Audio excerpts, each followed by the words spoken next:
Hello everyone, welcome to my channel. আমি অনিন্দিতা। আজকে আবার একটা নতুন ভিডিও নিয়ে চলে এসেছি।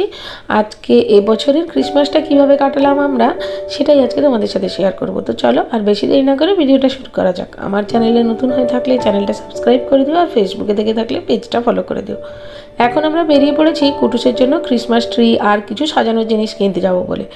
এখন যাচ্ছি হাতিবাগানে, কারণ ভিআইপি মার্কেটে সেদিন গেছিলাম, এত দাম সব জিনিসপত্রের, তাই জন্য ভাবলাম হাতিবাগানে গেলে একটু কমে পাবো। কিন্তু এখানেও সেই একই ব্যাপার, মোটামুটি ওই ট্রিটার দাম নিল 230 টাকা, আর একটুখানি সাজানোর জিনিস কিনেছি তাতেই প্রায় 500 টাকা পড়লো। তো যাই হোক, এখন পাশেই একটা দোকান ছিল পুতুলের, তো ওখান থেকে কুটুস একটা বিড়াল কিনলো। এই বিড়ালটা দেখো পুরো আসল বিড়ালের মতো দেখতে, আর 250 টাকা দাম নিয়েছে। ছোট্ট হলেও বেশ সুন্দর দেখতে, আর ও তো বিড়াল পেয়ে ভীষণ খুশি। আর এমনিতে ওকে আমি শান্তা কি গিফট দেবে ওটা জিজ্ঞেস করেছিলাম, কিন্তু ও কোনো কিছুরই উত্তর দেয়নি। বুঝতে পারছি না বোধহয় যে শান্তা কী জিনিস আর কীভাবে গিফট আসে। তাই জন্য আমিও আর আলাদা করে ওর জন্য কিছু কিনিনি। ও বিড়ালটা নিতে চেয়েছে, ওটাই দিয়ে দিয়েছি।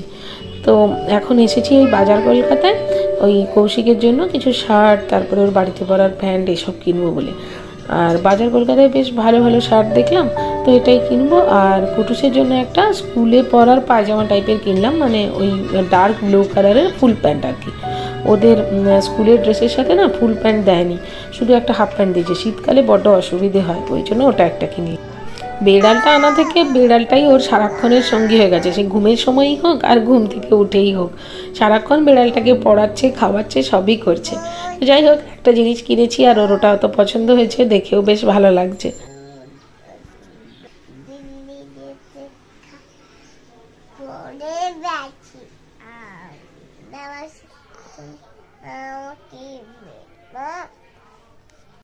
এটা 24 তারিখ সকালের ভিডিও। দুপুরবেলা বানিয়েছিলাম একটুখানি দই কাতলা,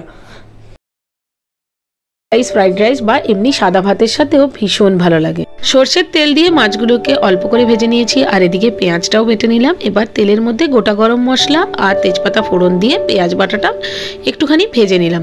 তারপর দিলাম আদা রসুন বাটা, আর এদিকে গুঁড়ো মশলাগুলোকে একটু গরম জল দিয়ে ভিজিয়ে রাখলাম। এবার দিয়ে দেবো টমেটো আর ওই বাটা মশলাটা, মানে ওই গুঁড়ো মশলার জলটা।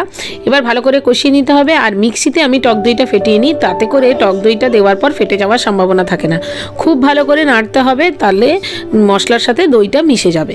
এবার নুন চিনি দিয়ে দিতে হবে, আর তারপর মশলাটাকে ভালো করে কষিয়ে জল দিয়ে দিতে হবে। এবার ঝোল ফুটে উঠলে তার মধ্যে দিয়ে দেবো মাছগুলো।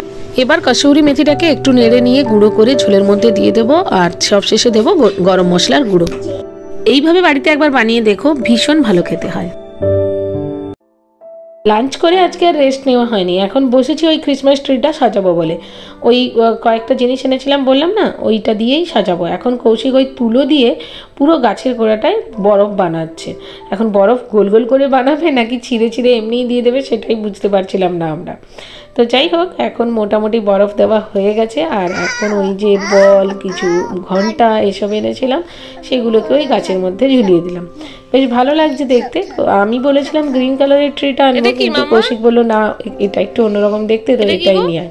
আর এদিকে আমাদের হেল্পারকে দেখো, সব জিনিসপত্র এদিক ওদিক করে দেয়। তো ওর জন্যই তো সাজানো, তাই জন্য ওকে নিয়েই সাজাচ্ছি, ওকে ঘুম পাড়িয়ে আর সাজায়নি। তো এখন মোটামুটি আমাদের ক্রিসমাস ট্রি সাজানো হয়ে গেছে। আর আমি ভাবছিলাম যে খুব কম হয়ে যাবে জিনিসপত্রগুলো, যেহেতু আমরা 2টো প্যাকেট কিনেছিলাম, কিন্তু না, ঠিকই আছে, মোটামুটি হয়েই গেল পুরোটা সাজানো ওই 2টো প্যাকেটের মধ্যে। ওই টুকু প্যাকেট, এক একটা ওই বল আর এই ঘন্টাগুলো 100 টাকা করে নিয়েছে প্যাকেটগুলো।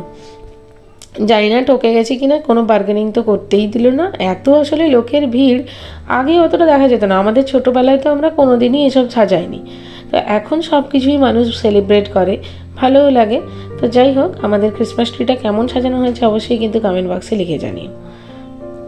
ট্রিটা সাজিয়ে রেখে চলে এসেছি এখন ভিআইপি মার্কেটে। এখান থেকে কেক বানানোর কিছু জিনিসপত্র কিনবো। আগে আমি ভীষণ কেক বানাতাম, আমার মেয়ে হওয়ার পরে আর বানানো হয়নি। ভাবলাম আজকে বানাবো, তো জিনিসপত্র কিনতে এলাম। কিন্তু বাড়ি এসে এত টায়ার্ড হয়ে গেছিলাম, আর কেক বানানোর এনার্জি হয়নি। তাই জন্য এখন চিকেন কষা বানিয়ে ওটা দিয়ে ভাত খেয়ে শুয়ে পড়েছিলাম। আর কেকটা এবছর বানানোই হলো না। আর কুটুসের কয়েকদিন আগে ওর 6 মাসের বার্থডে সেলিব্রেশনের সময় আমরা অলরেডি ক্রিসমাস কেক খেয়েও ফেলেছি, তাই জন্য আজকে আর বানালাম না। আর এই দেখো এখানে সবাই সান্তা সেজেছে, আমাদের ওপরের কাকিমার নাতনি, আর তারপরে ওপরের কাকিমার আরও একটা ওদের বাড়ির বাচ্চা, সবাই সান্তা সেজে এসে কুটুসকে অনেকগুলো চকলেট দিয়েছে। এইভাবে আমাদের এবছরের বড়দিনটা কেটে গেল। এদিকে একটু তাকাও, হায় কপাল।